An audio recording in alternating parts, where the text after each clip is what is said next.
Ashtu si që është kthyer në tradit pas faljes, festa e Kurban Bajramit u pasua me vizitat dhe urimet e përfaqësuesve të pushtetit vendor dhe të politikës. Pritjet nga Myftinia e Shkodrës u organizuan në mjediset e xhamisë Ebu Bekër, aty ku u përcollën mesazhe paqeje e bashkimi, me lutjen për ditë më të mira për Shkodrën e Shqipërinë. Në këtë ditë e shenjtë e Kurban Bajramit, një urim të përzemërt për gjithë banorët e qarkut Shkodër, shërbeft kjo ditë për më shumë dashuri, harmoni e bashkëpunim midis njëri tjetrit, e kryesisht në mbështetjet njerëzve të pamujtën atyre që kanë më shumë nevojë për ndihmën tonë.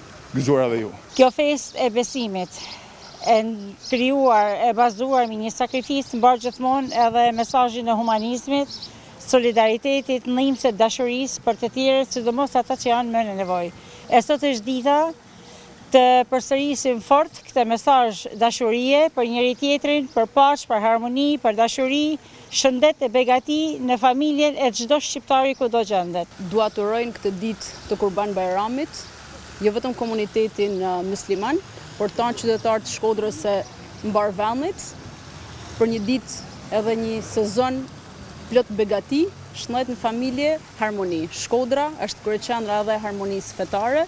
Si kjo ditë e bukur sot, uroj që të shkojnë e gjithë pjesa pasuese. Në këtë ditë të shenjtë të Kurban Bajramit, patjetër që mendja dhe zemra joni rikthehet atyre vlerave që ndriçojnë dhe i japin kuptim jetës sonë, vlerave të besimit, të vlerave të sakrificës dhe devotshmërisë.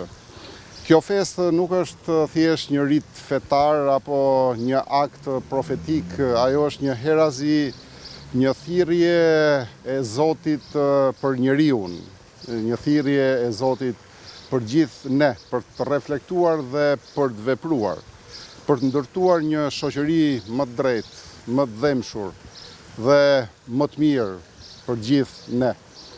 Në këto kohë kur padrejësia dhe themi abuzimi janë një plagë e hapur në jetën e përditshme të çdo qytetari, Kurban Bajrami na kujton se fuqia jonë qëndron pikërisht në vlerat e besimit në Zot, në vlerat e besimit tek familja. Sot është një ditë e veçantë.